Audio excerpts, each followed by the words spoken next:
2 par 2 très appliqués, ces élèves de CM1 plantent des oyas. D'abord, il faut creuser un grand trou et on met l'oya dedans, on la tient et après on recouvre bien avec le sable. Des plantations réalisées dans un but bien précis. C'est une plante qui fait qu'avec la racine qui est longue pour tenir la dune. Ça sert à empêcher l'érosion. On protège un peu la nature en faisant ça.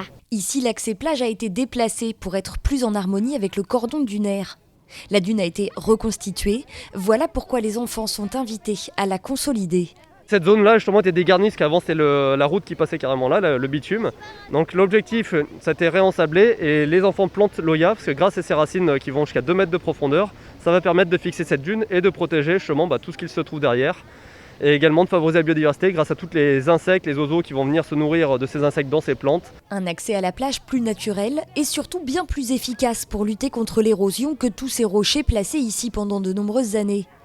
Depuis octobre dernier, des travaux d'effacement des enrochements ont été réalisés.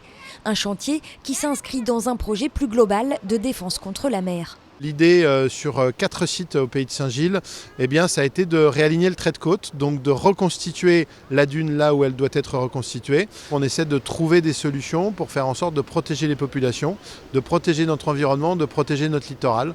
Alors en défense contre la mer, on est très humble parce qu'on part de zéro, donc on teste et on a tendance à continuer avec ce qui fonctionne.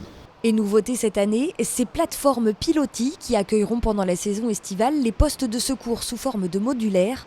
Ils seront ainsi retirés hors saison dans un souci esthétique et écologique.